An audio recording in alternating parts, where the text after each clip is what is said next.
नमस्कार, आपके साथ मैं हूं Surbhi Sharma. Full and final की करने जा रहे हैं शुरुआत। 4 बजे की 4 बड़ी खबरें सबसे पहले आपके सामने, क्योंकि बेरूत में इजरायल के सबसे बड़े हमले को लेकर खबर बड़ी है। गाजा बना लेबनान। इजरायली ग्राउंड ऑपरेशन में 440 हिजबुल्लाह लड़ाकों की मौत को लेकर भी अब खबर सामने आ चुकी है। जिस तरीके से यहां ऑपरेशंस को अंजाम दिया जा रहा है, एक तस्वीर अब से थोड़ी देर बाद होगी आपके सामने। साथ ही ईरान पर इजरायली हमले के फाइनल काउंटडाउन को लेकर खबर जानिए, क्योंकि 7 अक्टूबर के बदले को लेकर इजरायल की प्लानिंग है क्या, डिटेल अब से थोड़ी ही देर बाद। ईरान रूस चीन से जंग की तैयारी को लेकर भी खबर बड़ी है। अमेरिका का न्यूक्लियर वेपन सुपर चार्ज हो चुका है और अमेरिका की तैयारी के बारे में भी डिटेल होगी अब से थोड़ी देर बाद आपके सामने। साथ ही बेरूत से मौजूद हमारे सहयोगी सुमित चौधरी की ग्राउंड रिपोर्ट्स आपके सामने, क्योंकि जिस तरीके से इस वॉर फ्रंट पर हमलों को अंजाम दिया जा रहा है, एक एक तस्वीर बेरूत में विध्वंसक बमबारी की होगी आपके सामने। और साथ ही आपको बताएंगे कि आखिर बेरूत में विध्वंसक बमबारी के बाद ईरान पर हमले का काउंटडाउन कैसे हो चुका है शुरू। लेकिन सबसे पहले एक खबर, डोनेट्स्क में रूसी सेना पर विध्वंसक हमले की। यह तस्वीर जरा गौर से देखिएगा, क्योंकि यूक्रेनी अटैक में तबाह हुआ रूसी टैंक। ड्रोन हमले से टैंक में भयंकर विस्फोट को लेकर खबर सामने आई है और टैंक में मौजूद शेल्फ्स में धमाके से उठे धुएं के गुबार की यह तस्वीर आपके सामने।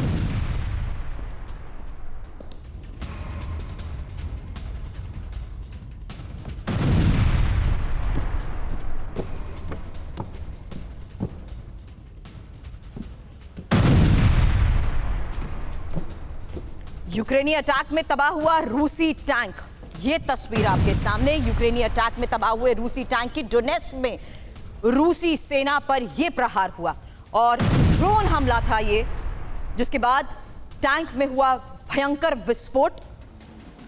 टैंक में मौजूद शेल्फ्स में धमाके से धुएं का यह गुबार उठा। और अब इजरायली हमले से फिर दहले लेबनान को लेकर खबर है। लेबनान में गैस स्टेशन पर भीषण बमबारी की तस्वीर देखिएगा, क्योंकि मिसाइल अटैक हुआ और मिसाइल अटैक से गैस स्टेशन में भयंकर धमाका। बेरूत में मौजूद फ्रांसीसी गैस स्टेशन पर हमले की खबर।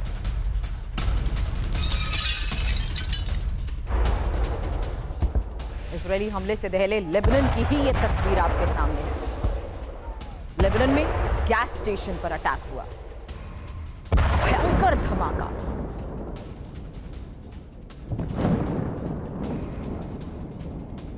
लेबनान में जारी ऑपरेशन के बीच लगातार हो रही भीषण बमबारी के बाद धमाकों की यह तस्वीर सामने आ रही है, जहां गैस स्टेशन को एक बार फिर से टारगेट किया गया है।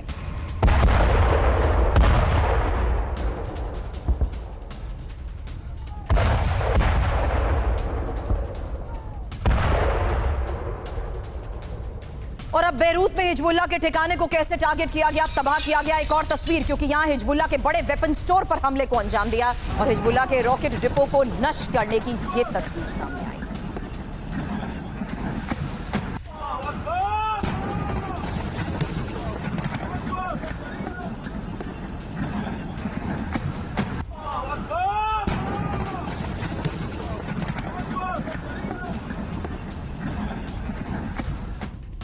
और बेरूत में ही अंतर्राष्ट्रीय एयरपोर्ट के पास धमाका हुआ है। एयरपोर्ट के नजदीक गिरी मिसाइल, इजरायली मिसाइल को लेकर खबर है। एयरपोर्ट के नजदीक मौजूद वेपन स्टोर को निशाना बनाया गया है।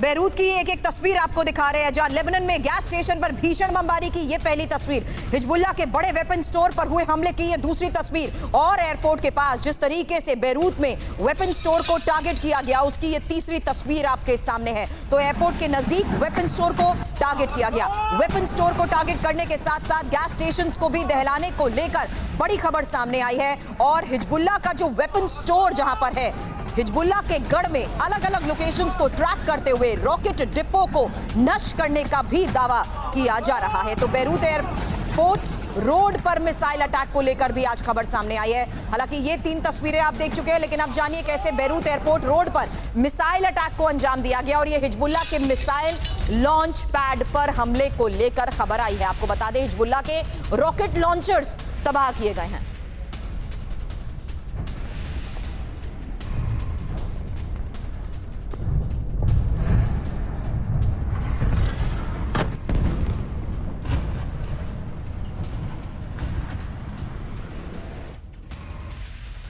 एक्सपर्ट्स के साथ करूंगी चर्चा, उससे पहले जानिए लेबनान में इजरायली एयर स्ट्राइक को लेकर आज खबर क्या है, क्योंकि गैस स्टेशन से एयरपोर्ट तक बमबारी को लेकर खबर सामने आई है। हिजबुल्लाह के वेपन स्टोर को टारगेट किया गया है। बमबारी की यह तस्वीर हमने आपको दिखाई, वहीं हिजबुल्लाह के लॉन्च पैड पर बमबारी की भी तस्वीर, और साथ ही हिजबुल्लाह के कमांड सेंटर पर हुई बमबारी की तस्वीर। K Sinha sir, major general retired K Sinha sir, defence expert के तौर पर इस वक्त मुझे कर चुके हैं ज्वाइन, और professor Rajan Kumar, international affairs expert भी इस वक्त कर चुके हैं हमें ज्वाइन। सिन्हा सर, आज के इस ऑपरेशन को लेकर खबर समझाइए, क्योंकि इजरायली एयर स्ट्राइक में यह साफ हो गया कि गैस स्टेशन के साथ साथ वेपन स्टोर और साथ ही लॉन्च पैड्स को भी टारगेट किया जा रहा है। कमांड सेंटर, कम्युनिकेशन सेंटर तो इससे पहले भी टारगेट पर रहे। जय हिंद सुरभि, देखिए आप सही बता रही हैं। जो इनका सबसे बड़ा अटैक, देखिए आज तकरीबन 8 दिन हो चुके हैं ग्राउंड ऑपरेशंस जब से शुरू हुए हैं। 30 तारीख से शुरू किया था, और 1 तारीख को जो रिटेलिएशन आया था ईरान की तरफ से, उसके बाद लगातार बेरूत उसके सदन बेरूत में, आज तो इन बेरूत एयरपोर्ट में जैसा आपने बताया, और उसके अंदर में उन्होंने क्या टारगेट किया है, कमांड कंट्रोल सिस्टम्स को मोर और लेस उन्होंने तबाह कर दिया है। इवन सेंट्रल बेरूत में जब उन्होंने उनके इंटेलिजेंस हेडक्वार्टर को किया था, और हसन नसरुल्लाह के इवन जो सक्सेसर थे उनको भी मार गिराया। इसके अलावा जो उन्होंने अभी जो किया है वो कर रहे हैं उनके वेपन स्टोरेज, जो कि लथानी रिवर के नॉर्थ पे है, और ये जो आपका जब उनके 2 माउंटेन सिस्टम्स हैं, 2 माउंटेन रेंजेस हैं, एक लेबनान माउंटेन है, एक एंटी लेबनान माउंटेन है, जिससे बैका वैली निकलती है। तो इन्होंने अपने को सेव करने के लिए जो रॉकेट्स, जितने भी इनके रॉकेट लॉन्चर्स हैं, उनको उस साइड में नॉर्थ पे डिप्लॉय किया हुआ है बहुत जगहों में, और अभी उन्होंने टनलिंग भी कर ली है। तो अभी जो आप एम्युनिशन डंप हैं, उनके टनल को बर्बाद ग्राउंड ऑपरेशंस कर रही हैं, उनके कमांड एंड कंट्रोल सिस्टम को उन्होंने तबाह कर दिया है। अभी जो इंटीग्रेशंस एक ये करते थे, जो सबसे इंपॉर्टेंट थी, जो कम्युनिकेशन सिस्टम पेजर, और इसके बाद जो उन्होंने अटैक किया था 17 और 18 सितंबर के बाद, उसको तबाह करने के बाद अभी भी उनकी कम्युनिकेशन, लाइन कम्युनिकेशन, जो ग्राउंड कम्युनिकेशन है वो थ्रू है, तो जिससे उनका कुछ कोऑर्डिनेशन होता है। तो ग्राउंड जो ऑपरेशंस चल रहे हैं, 54 ऑल सेटलमेंट्स हैं जो कि लिथानी रिवर के उस वैली में पड़ते हैं, और खास करके जो आप बार बार नाम आप लोग भी यूज करते हैं, कफार खान का इलाका है, कफर खान इलाका है, जहां बेरूत नदी या लिथानी रिवर सबसे नजदीक आती है, और इसलिए किरत सनोमा को वो लोग हिट करते हैं, जो गोलान हाइट के सेवा फॉर्म के आसपास का इलाका है। और इनके कमांड एंड कंट्रोल स्ट्रक्चर खास करके जो कि ग्राउंड पे अब ऑपरेट कर रहे हैं, इन इलाकों से कर रहे हैं, जिसमें 54 सेटलमेंट को उन्होंने नोटिस देकर उन पे बम्बार्डमेंट हो रही है। आज उन्होंने टनलिंग को भी, जिस तरह से हमास के टनल बनाए थे। सर, मैं आती हूं आपके पास, क्योंकि टनल और बंकर्स को किस तरीके से स्ट्रैटेजिकली अटैक करने को लेकर खबरें आई हैं, उस बारे में चर्चा से पहले अलग अलग सेटलमेंट्स पर हो रहे अटैक को लेकर जिस बात का एक्सपर्ट जिक्र कर रहे हैं, क्योंकि हिजबुल्लाह के हमले का इजराइल ने जिस तरीके से बदला लिया है, उसमें हिजबुल्लाह के रॉकेट सेंटर को तबाह करने का दावा किया जा रहा है। और इस बीच खबर यह है कि बेरूत से इजराइल पर 30 रॉकेट दागे गए हैं।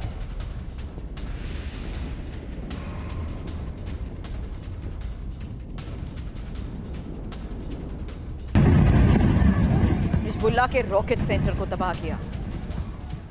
वहीं इजराइल के गढ़ में मची तबाही की तस्वीरें सामने आ रही हैं, लेकिन बेरूत से इजराइल पर भी 30 रॉकेट दागे जाने को लेकर दावा किया जा रहा है।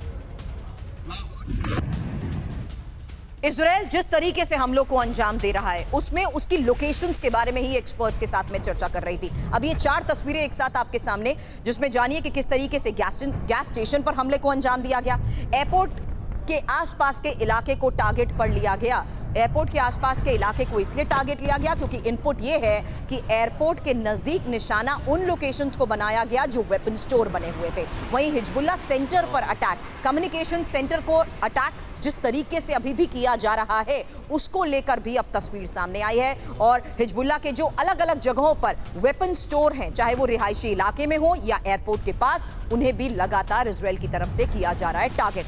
अब खबर है हिजबुल्लाह के 30 ठिकानों पर एक साथ हमले को लेकर। 24 घंटे में लेबनान के 10 इलाकों में एयर अटैक हुआ है।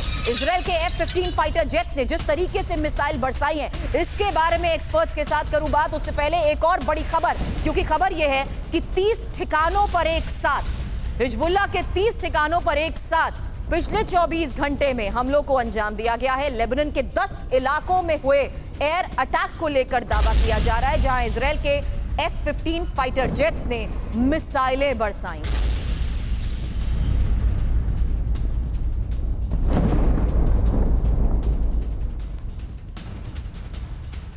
हालांकि इन दावों के बीच खबर यह भी है कि लेबनान में गाजा जैसा बड़ा हमला हुआ है और लेबनान में भयंकर बमबारी इजराइल की तरफ से हो रही है। इजरायली एयर स्ट्राइक से दहशत में लोग तो हैं ही, यही वजह है कि इन हमलों को अंजाम देने से पहले भी लोगों को यह साफ तौर पर इलाके खाली करने को कह दिया गया था। लेकिन जिन इलाकों को इस वक्त टारगेट किया जा रहा है उसमें दावा यह किया जा रहा है कि ये वेपन स्टोर और साथ ही कम्युनिकेशन सेंटर्स रहे हैं जिन्हें फिलहाल टारगेट किया गया है। लेबनान में भयंकर बमबारी अलग अलग लोकेशंस पर जिस लिहाज से की जा रही है वो इंपॉर्टेंट सेटलमेंट एरियाज हैं जहां से हिजबुल्लाह अपने गढ़ में रहते हुए ऑपरेट करता आ रहा है। लेकिन इस बीच एक्सपर्ट से करूंगी सवाल, क्योंकि गाजा में जिस तरीके से ऑपरेशंस को अंजाम दिया गया, लेबनान की जो ओवरऑल टेरेन है वो उससे थोड़ी डिफरेंट जरूर है, लेकिन लगातार यहां पर हो रही भयंकर बमबारी को लेकर पहले खबर जान लीजिए, क्योंकि लेबनान पर गाजा जैसे हमले को लेकर खबर यह है कि 24 घंटे में 30 बड़े एयर अटैक को अंजाम दिया जा चुका है। हिजबुल्लाह के एक नहीं बल्कि 30 ठिकानों को तबाह करने का दावा किया जा रहा है और लेबनान के 10 इलाकों पर हमले को लेकर खबर आई है। बेरूत पर सबसे बड़ा हमला हुआ है जहां पर F-15 फाइटर जेट्स का भी इस्तेमाल हो रहा है और इजरायली मीडिया के इन दावों के तहत प्रोफेसर राजन समझाइए ये स्ट्रैटेजी इस एरिया और इस लोकेशन को देखते हुए क्या अब भी ये मान लिया जाए कि लेवल बाय लेवल इजराइल आगे बढ़ रहा है या ये सीमित दायरे में ही हम लोग को अंजाम देता रहेगा? देखिए सुरभि, इजराइल यह मान के चल रहा है कि इस युद्ध का दायरा काफ़ी ज़्यादा बढ़ सकता है। इजराइल उसके लिए तैयार है और पूरी तरह से जो अभी सारे जो इंसेंटिव्स हैं मैं देख रहा हूँ, चाहे वो नेतन्याहू का हो या फिर अमेरिका का हो या जो वहाँ पे रीजनल इंसेंटिव अभी यह है कि अभी इजराइल को इस युद्ध को बढ़ाने में फ़ायदा है। अब जानते हैं कि एक सपोर्टिंग स्टेटमेंट ट्रंप का भी आ चुका है और ट्रंप ने क्या बोला? ट्रंप ने बोला कि इजराइल को ईरान के न्यूक्लियर जो इंस्टॉलेशंस हैं उसको सीधा बॉम्ब करना चाहिए, अभी तक क्यों नहीं कर रहा है? तो इस ढंग के अगर स्टेटमेंट आया तो आप क्या इससे क्या मैसेज लेते हैं? इससे मैसेज यह लेते हैं कि अमेरिका का भी एक तरह से जो वहाँ का डेमोक्रेटिक पार्टी की बात नहीं करूँ लेकिन जिनके आने की संभावना बताई जा रही ट्रंप का, उनका भी सपोर्ट है। और नेतन्याहू जानते हैं कि नेतन्याहू का खुद का अगर वहाँ पे जो सर्वाइवल है इस वाइडर एस्केलेशन पे है और इस पे विक्ट्री पे जब तक वार चलेगा एस्केलेट होता रहेगा और नेतन्याहू की वाहवाही होती रहेगी अंदर में। तो इन कारणों से मुझे लगता है कि जो इजराइल की स्ट्रैटेजी है कि लेबनान में हिजबुल्लाह को काफ़ी कमज़ोर करे और एक तरह से बफर जोन क्रिएट करे और ज़रूरत पड़ने पे फिर वैसी स्थिति हो तो उसको कंट्रोल करने की कोशिश करे। जैसा कि आप जानते हैं कि लेबनान का, साउथ लेबनान का जो इलाका था पहले इजराइल के कंट्रोल में था और मुझे लगता है कि जो सिचुएशन हो रहा है उसमें काफ़ी संभावना है कि इजराइल उसको फिर से कंट्रोल में करेगा, क्योंकि तुरंत वहाँ से वापस आने का मतलब है फिर हिजबुल्लाह का अटैक होना।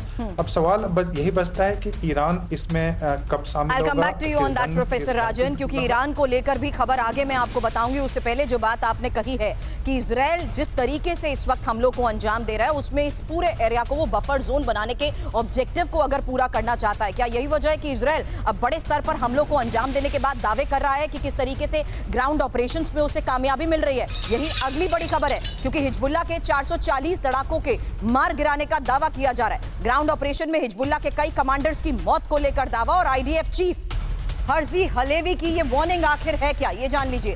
क्योंकि हिजबुल्लाह को सांस लेने की फुर्सत नहीं देंगे। हलेवी की तरफ से ये बात कही जा रही है। हिजबुल्लाह के गढ़ में ग्राउंड ऑपरेशंस को अंजाम देने के बाद, इजराइल की तरफ से जारी ऑपरेशंस के बाद ये बड़ा दावा किया जा रहा है कि हिजबुल्लाह के गढ़ में उसे कमजोर करने में इजराइल कामयाब रहा है, हिजबुल्लाह को बड़ा नुकसान पहुंचाया है और यही वजह है कि अब तक 440 हिजबुल्लाह के लड़ाकों की मौत का दावा किया जा रहा है। हिजबुल्लाह के 30 से ज्यादा फील्ड कमांडर्स की मौत का दावा। भारी मात्रा में हथियार और रॉकेट और गोला बारूद को जिस तरीके से बरामद किया गया है, हिजबुल्लाह के अटैक की रफ्तार और ज्यादा तेज होगी, यह हलेवी की तरफ से भी कहा गया है। हिजबुल्लाह के इस गढ़ से लगातार TV9 आपको इन ग्राउंड ऑपरेशंस को जिन जगह पर अंजाम दिया गया है उसकी ग्राउंड रियलिटी दिखा चुका है। लेकिन इसी गढ़ में ऑपरेशंस को लेकर फिलहाल इजराइल की तरफ से दावा क्या है ये जान लीजिए, क्योंकि इजरायली ग्राउंड ऑपरेशंस में हिजबुल्लाह को भारी नुकसान का यहां दावा किया जा रहा है और दावा यह कि 440 हिजबुल्लाह के लड़ाकों को मौत के घाट उतारा जा चुका है। 30 से ज्यादा फील्ड कमांडर्स की मौत को लेकर दावा। भारी मात्रा में हथियार और रॉकेट गोला बारूद जिस तरीके से बरामद किए गए हैं, हिजबुल्लाह पर अटैक की रफ्तार और ज्यादा तेज करने को लेकर भी अब इजराइल की पूरी तैयारी है। लेकिन अब टीवी पर पहली बार हिजबुल्लाह की सुरंग की तस्वीर आप देखेंगे और ये हिजबुल्लाह की सुरंग पर इजराइल के हमले की तस्वीर है। हिजबुल्लाह की सुरंग में घातक हथियारों का जखीरा, हिजबुल्लाह का टनल नेटवर्क नष्ट IDF कर रही है। नेतन्याहू की तरफ से कहा गया मिसाइल और रॉकेट भंडार का बड़ा हिस्सा तबाह करने में वो कामयाब भी रहे हैं।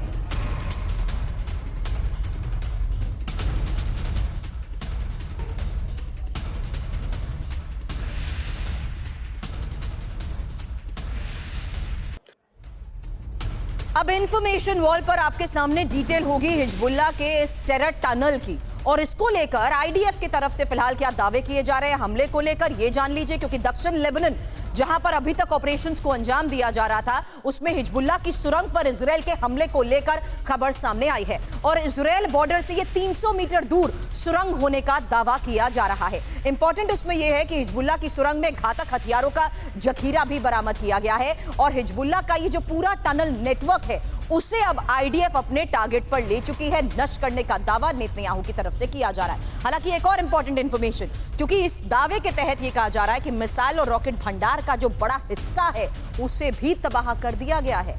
अब 7 अक्टूबर को बड़े हमलों के प्लान में हिजबुल्लाह भी है। यही होगा मेरा अगला बड़ा सवाल एक्सपर्ट से, क्योंकि अब रादवान फोर्स के 6000 लड़ाकों के साथ हमलों की साजिश को लेकर भी बड़ा दावा यहां पर किया जा रहा है। सिन्हा सर, एक क्विक रिस्पॉन्स उस पर, क्योंकि 7 अक्टूबर ये तारीख बहुत इंपॉर्टेंट है सर, और इस तारीख पर हमले की तैयारी अगर इजराइल की तरफ से ये दावा करते हुए की जा रही है कि अब वो हिजबुल्लाह के टनल नेटवर्क तक भी पहुंच चुके हैं, उसे तबाह तक करने का दावा कर रहे हैं, यानी इस लेवल तक वो हिजबुल्लाह को कमजोर कर चुके हैं कि 7 तारीख को और बड़े स्तर पर हमले को अंजाम दिया जा सके। देखिए, जो अभी तक तकरीबन 1 साल से ये चल रहा है ना, हिजबुल्लाह तो इसमें है, रॉकेट फायर करता था, ये लोग एयर स्ट्राइक करते हैं, तो डिग्रेडेशन की सितंबर के पहले, जो अभी 2024 के पहले 50% इन्होंने, मेरे ख्याल से मेरा आकलन भी यही कहता है, उनकी कैपेबिलिटी और कैपेसिटी को इन्होंने बर्बाद करके बेरूत, साउथ बेरूत के इलाके में, और जो मगर जो मेन इलाका है लथानी रिवर, देखिए लथानी रिवर तकरीबन जो ईस्ट में, जो समुद्र के साथ 27 किलोमीटर में, सबसे नजदीक वो आता है सेंट, यहाँ पर आप सेवा फॉर्म की बात होती है, कफर खान की, तकरीबन ये 7 किलोमीटर है।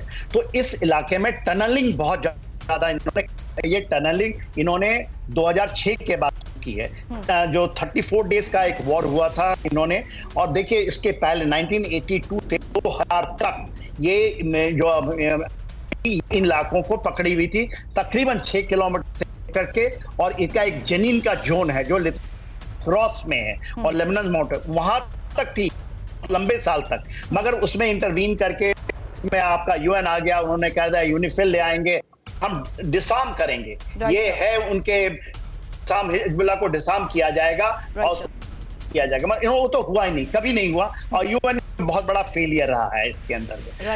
जो बात करी कि इसकी जो टनल नेटवर्क है ये 2006 के बाद की है, और इसकी जो आप हमास में सुनी थी कि 560 किलोमीटर डीप है, वो 300 मीटर तक नहीं है, मगर यहाँ पर जो टनलिंग है, क्योंकि ये है, तो इतना I'll get डीप back तो to ये you, नहीं sir. है। इसके बारे में और इन्फॉर्मेशन आपसे लेती हूँ। आपका एक सेकंड के लिए फ्रेम भी फ्रीज हो रहा था, उसे भी रेक्टिफाई करते हैं। लेकिन इस बीच अब गाजा में ही इजराइल के जबरदस्त ग्राउंड ऑपरेशन को लेकर एक खबर आई है, क्योंकि हमास के ठिकानों पर विनाशक जमीनी हमला हुआ है और जबालिया में हमास के दर्जनों ठिकानों को तबाह करने का दावा किया जा रहा है, जहां आईडीएफ की 162वीं डिवीजन ने घेर कर हमलों को अंजाम दिया है और हमास लड़ाकों के फिर जुटने की जानकारी पर इस अटैक को आईडीएफ की तरफ से अंजाम दिया गया है। तो दोनों तरफ जिस तरीके के टनल नेटवर्क को इस वक्त इस वॉर फ्रंट में हमलों को अंजाम देते हुए दावे आईडीएफ की तरफ से किए जा रहे हैं, ये अब तस्वीर आपके सामने इजराइल के जबरदस्त ग्राउंड ऑपरेशन को लेकर जो गाजा में अंजाम दिया गया है। खबर है लेबनान के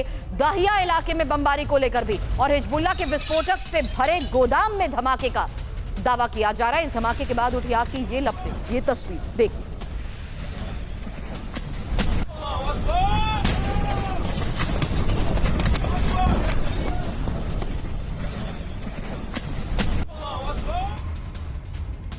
और आपको बता दें, थोड़ी देर पहले इजराइल का बेरूत में हमला हुआ है और आईआरजीसी हिजबुल्ला की बैठक के दौरान हमले को लेकर खबर आ रही है। इजरायली हमले में पूरी बिल्डिंग तबाह करने का दावा किया जा रहा है, जहां इजरायली हमला वहां से अब आप देखिए टीवी9 की ये ग्राउंड रिपोर्ट। हमले की जगह पहुंचे सहयोगी सुमित चौधरी। इजराइल अब उन पिन पॉइंटेड लोकेशंस को टारगेट कर रहा है जहां पर खास बात ये कि जो हिजबुल्ला के किसी भी तरीके की जो आप कह सकते हैं कि उनके कमांडर्स हो, उनके वेपन डिपो हो वो सकने की संभावना भी हो रही है। और देखिए निशांत, आप थोड़ा सा इधर आइए और मैं आपको दिखा रहा था कितनी ज़्यादा मैसिव एयर स्ट्राइक्स की हैं कि अभी भी यहाँ पर आप धुएं का गुब्बारा आप देख सकते हैं। और ये आलम है इस समय बेरूत के अंदर, और ये बेरूत वो इस समय वॉर फ्रंट बन चुका है जहाँ पर कभी भी कुछ भी हो जाता है। और देखिए अभी, क्योंकि मैं आपको इसलिए समझाने की कोशिश कर रहा था कि अभी देखिए आप यहाँ के ताज़ा हालात क्या, हालांकि अभी हमको कहा गया है कि जब तक ये अपनी काबू ना पाले तब तक आप इनसे दूर रहिएगा, क्योंकि कभी भी यहाँ के इन इलाकों के अंदर बड़ी एयर स्ट्राइक्स दोबारा से कर दी जाती है, क्योंकि जब भी हिजबुल्ला के दूसरे कमांडर्स यहाँ मौजूद होते हैं। और देखिए आप अगर ये आवाज़ सुन रहे हो, फिर यहाँ पर पीछे की तरफ बड़ी दूसरी जगह एयर स्ट्राइक्स की गई हैं और जैसे ही हिजबुल्ला के कमांडर्स यहाँ पहुँचते हैं या फिर जो उनके ओवरग्राउंड वर्कर्स यहाँ पहुँचते हैं, ये दोबारा से एयर स्ट्राइक्स कर देते हैं। शुरू होने वाला है ईरान पर इजरायली अटैक। रिपोर्ट में किए जा रहे दावे के आधार पर सबसे बड़ी खबर, जहां 7 अक्टूबर को ईरान पर हमले की आशंका है और ईरानी सैन्य बेस पर बड़े हमले की आशंका को लेकर खबर पड़ी है। ईरान पर हो सकता है मिसाइल हमला और इजरायली सूत्रों के हवाले से आईटीवी न्यूज की तरफ से किया जा रहा दावा आखिर है क्या, क्योंकि ईरान पर बड़े हमले को लेकर अलर्ट है। और ये जानिए कि किस तरीके से बड़े हमले की तारीख भी तय हो चुकी है और ये तारीख है 7 अक्टूबर। 7 अक्टूबर को ईरान पर बड़े हमले की आशंका है और ईरानी सैन्य बेस पर हमले को लेकर खबर है। अब ईरान पर बड़े हमले को लेकर किस तरीके से अलर्ट है, अगले 48 घंटे में इजराइल अटैक कर सकता है और मिडिल ईस्ट में हाई अलर्ट पर अमेरिकी सेना भी है। इजरायली सोर्सेस के हवाले से वॉशिंगटन पोस्ट की ये रिपोर्ट आखिर है क्या, उस रिपोर्ट के मुताबिक दावा ये किया जा रहा है कि अब अमेरिकी सेना भी मिडिल ईस्ट में हाई अलर्ट पर है और अगले 48 घंटे में इजराइल जिस तरीके से बड़े अटैक को अंजाम दे सकता है उसमें ईरान सीधे तौर पर टारगेट पर रहेगा।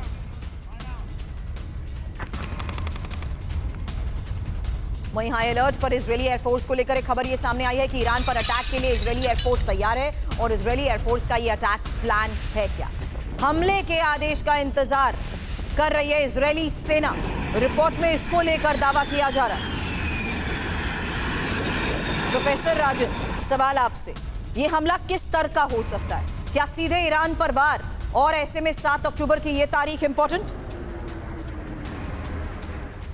जी आप मुझसे पूछ रहे हैं? जी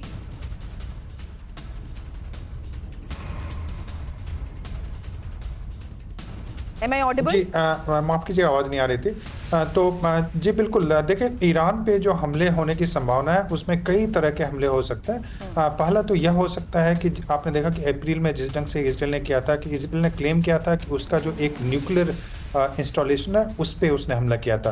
तो सबसे पहला टारगेट, और जिस ढंग से अमेरिका ने भी संकेत दिया है, ट्रंप ने बोला कि न्यूक्लियर इंस्टॉलेशन पे क्यों नहीं इजराइल अटैक कर रहा, तो सबसे बड़ी संभावना उसके न्यूक्लियर जो इंस्टॉलेशंस हैं उस पर 3-4 हैं जो उसके टारगेट में है। बूशहर है, इस्तेफान है और कुछ रिसर्च सेंटर्स हैं वो टारगेट है।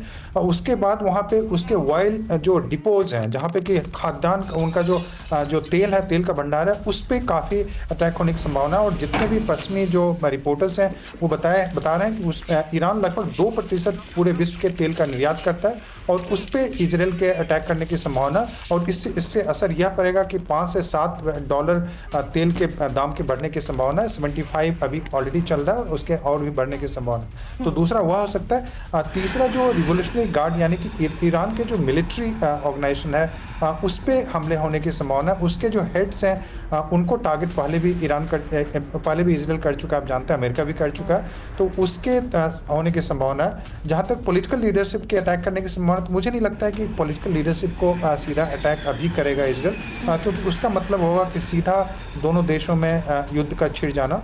लेकिन ये सारे जो एयरपोर्ट और न्यूक्लियर इंस्टॉलेशन, मिलिट्री इंस्टॉलेशन, ये सारे मुझे लगता है टारगेट होंगे। इसके अलावा कुछ लोगों का यह भी मानना है कि शायद जिस ढंग के साइबर अटैक्स किए थे उन्होंने लेबनान में पहले और पेजर इत्यादि, तो उस ढंग का भी अटैक ईरान पे इजराइल ये सवाल मैंने आपसे इसलिए किया था क्योंकि एक और खबर आई है कि किस तरीके से ईरान पर सबसे बड़े हमले की तैयारी के तहत अब ईरान पर गंभीर हमले को तैयार आईडीएफ है। दावा क्या किया जा रहा है, चेतावनी है किसकी, ये जान लीजिए। क्योंकि इजरायली डिफेंस फोर्स के प्रवक्ता की ये चेतावनी को लेकर खबर आई, जहां आईडीएफ कह रही है कि ईरान को भारी कीमत तो चुकानी ही होगी।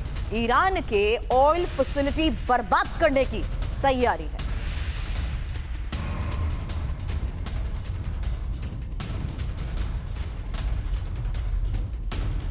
अब इजरायली हमले के काउंटडाउन को लेकर खबर समझिए, क्योंकि ईरान पर अगले 24 से 48 घंटे के अंदर हमले की आशंका को लेकर दावे किए जा रहे हैं। इजरायली एयरफोर्स हमले के लिए अलर्ट मोड पर तो है ही, मिडिल ईस्ट में अमेरिकी सेना को हाई अलर्ट पर रखा गया। इजरायली डिफेंस फोर्स ईरान पर बड़े हमले की तैयारी कर रही है और इजरायली सेना ने हमले के प्लान और टारगेट भी तय कर लिए हैं। हालांकि इसको लेकर किए जा रहे दावे के तहत करूं सवाल, उससे पहले एक और बड़ी खबर है, जहां तेल अवीव पहुंचे अमेरिका के बड़े सैन्य अधिकारी और US central command chief Israel पहुंचे हैं। इजरायली सैन्य अधिकारियों के साथ बैठक को लेकर खबर समझनी जरूरी है, जहां ईरान पर संभावित अटैक को लेकर बैठक में चर्चा को लेकर भी किया जा रहा है दावा।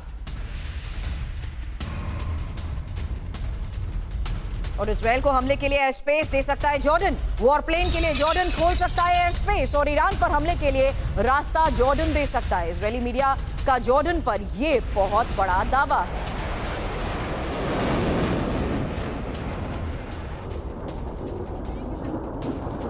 तो एक तरफ बैठकों का दौर, वहीं वॉरप्लेन के लिए जॉर्डन एयर स्पेस को खोल सकता है। इसको लेकर एक्सपर्ट से करूं सवाल, उससे पहले इजरायल को ईरान की बड़ी चेतावनी को लेकर खबर जानिए, क्योंकि इजरायल की कब्र तैयार हो चुकी है। आईआरजीसी की तरफ से कहा गया, आईआरजीसी ने वीडियो जारी करते हुए चेतावनी दी है। प्रोपेगेंडा वीडियो में ईरानी मिसाइलें भी दिखी हैं, मिसाइल से इजरायली विमानों पर हमले का सिमुलेशन।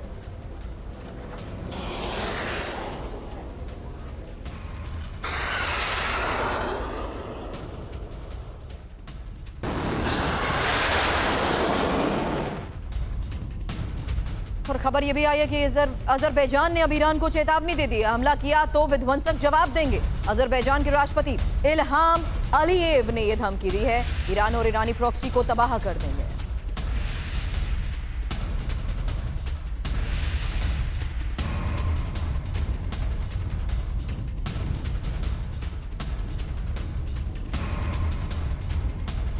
तो ईरानी प्रॉक्सी को तबाह करने का दावा अब अजरबैजान की तरफ से भी किया जा रहा है। सिन्हा सर, समझाइए इस हालात के बीच में लगातार हो रही बैठक और अमेरिका के साथ और सहयोग और उसकी मौजूदगी मिडिल ईस्ट में भी क्या संकेत देती है?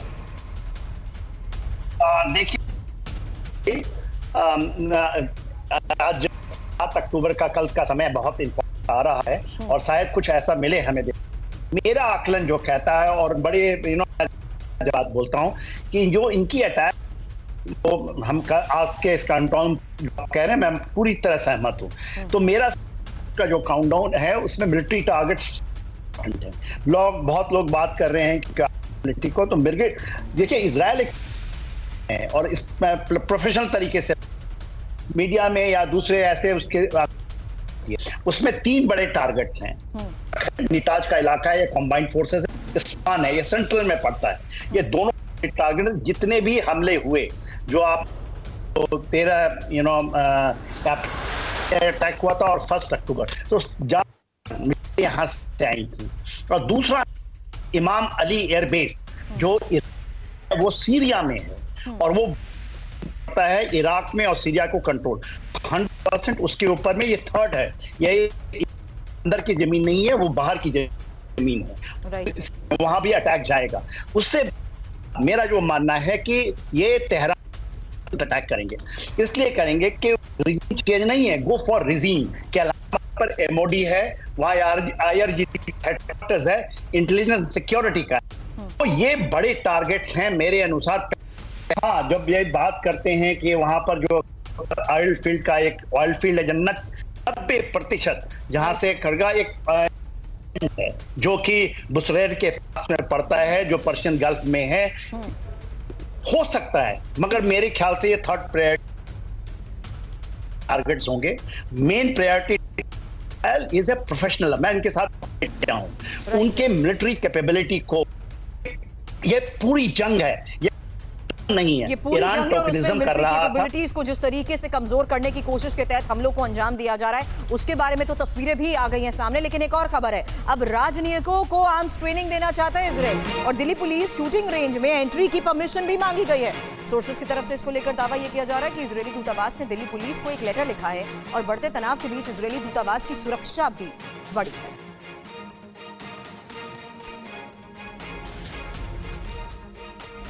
और अब मिडिल ईस्ट में टेंशन के बीच अमेरिका की बड़ी तैयारी को लेकर एक और खबर है, क्योंकि अमेरिका ने अब सुपरचार्ज किए परमाणु हथियार। रिपोर्ट में दावा किया जा रहा है न्यूक्लियर वेपन अपग्रेड अमेरिका कर रहा है और न्यूक्लियर वेपन के लिए नए प्रोग्राम को कैसे तैयार किया गया है, यही खबर है। नेशनल न्यूक्लियर सिक्योरिटी एडमिनिस्ट्रेशन की रिपोर्ट में इसको लेकर खुलासा।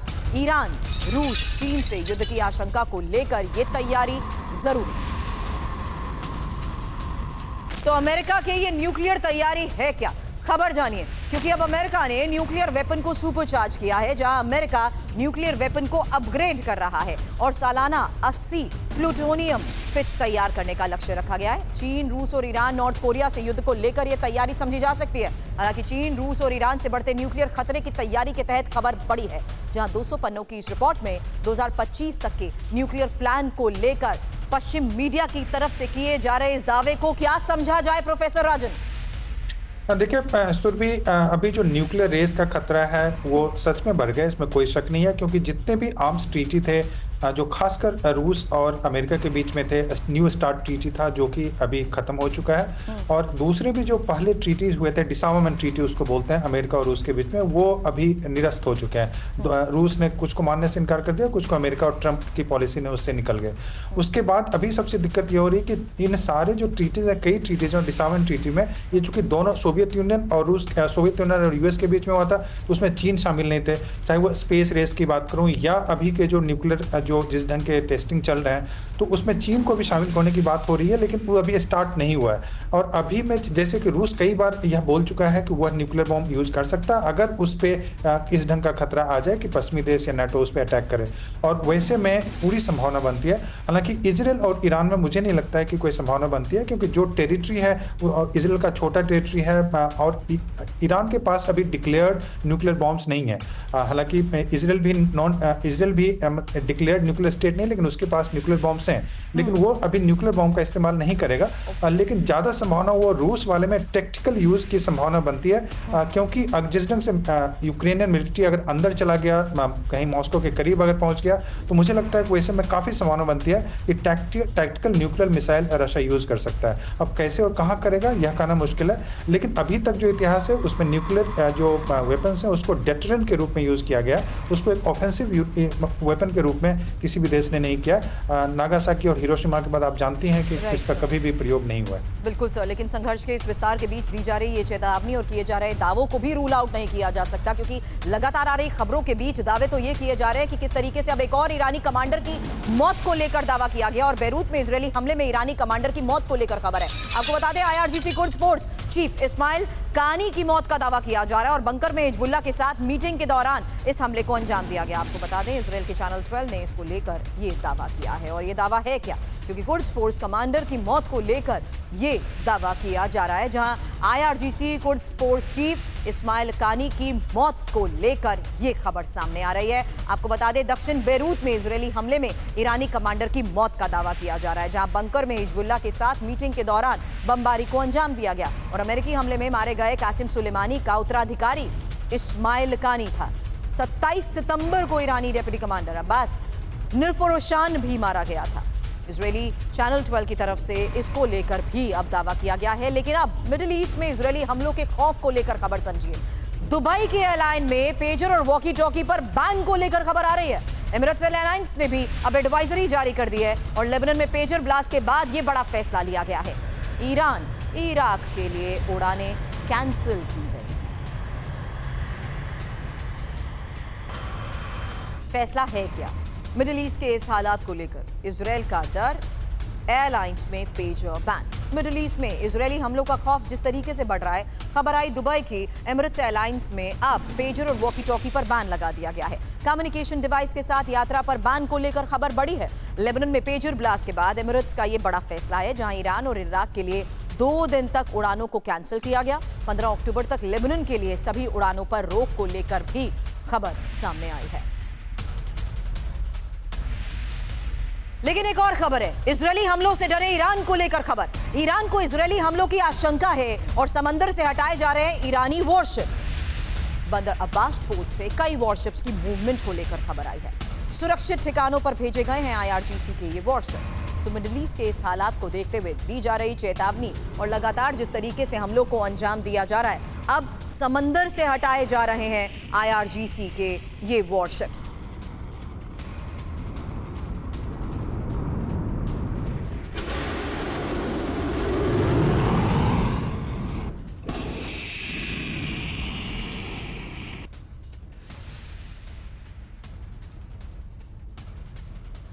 और ईरान में इजरायल के संभावित हमलों के खौफ को लेकर एक और खबर है। समंदर से ऑयल टैंकर भी ईरान हटा रहा है। अब खर्ग द्वीप से कई ईरानी ऑयल टैंकर्स हटाए गए हैं और इजरायल ने ऑयल फैसिलिटी पर हमलों की जो धमकी दी है, जिसके बारे में अभी भी हम एक्सपर्ट्स के साथ लगातार ये चर्चा करते आए हैं कि अगर ईरान को सीधे तौर पर टारगेट किया जाता है तो इजरायल किन जगहों पर हमले को अंजाम दे सकता है। इंपॉर्टेंट लोकेशंस है जहां समंदर से अब ऑयल टैंकर भी ईरान की तरफ से हटाने का जो फैसला लिया गया है, उसके बारे में इंफॉर्मेशन वॉल पर एक एक डिटेल आपके सामने, क्योंकि ये हमलों का डर है। जहां ईरान अब वॉरशिप्स को हटा रहा है। ईरान को इजरायल के विनाशक हमलों की आशंका के तहत ही खबर बढ़ी है, जहां समंदर से अब शिफ्ट किए जा रहे हैं ईरानी वॉरशिप और बंदर अब्बास पोर्ट से करीब 7 वॉरशिप्स की मूवमेंट को लेकर यह खबर सामने आई है। इसमें खर्ग द्वीप से कई ईरानी ऑयल टैंकर्स को हटाया गया है और आपको बता दें, खर्ग द्वीप से ईरान का 95% ऑयल एक्सपोर्ट होता है। लोकेशन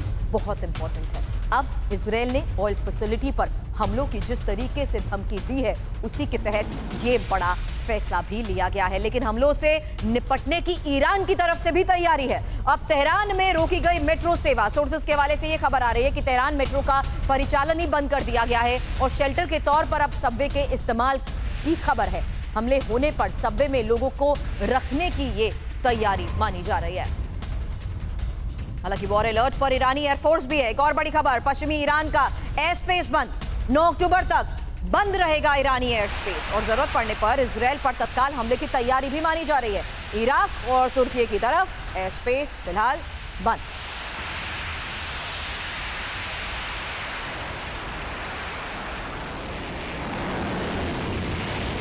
अब ईरान ने तुर्कमेनिस्तान बॉर्डर भी बंद कर दिया है। एक और बड़ी खबर आ रही है तुर्कमेनिस्तान बॉर्डर पर चौकसी बढ़ाने को लेकर। तुर्कमेनिस्तान के लोगों को ईरान वापस भेज रहा है। ईरान में इलाज करा रहे मरीजों को वापस भेजने को लेकर खबर आई है।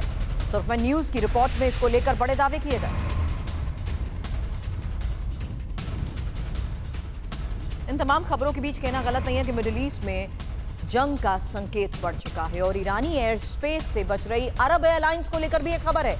एमिरेट्स और फ्लाई दुबई के विमानों के रूट बदल दिए गए हैं। इराक और पश्चिम ईरान के एयर स्पेस का इस्तेमाल नहीं होगा। भूमध्य सागर, सऊदी अरब के एयर स्पेस से उड़ान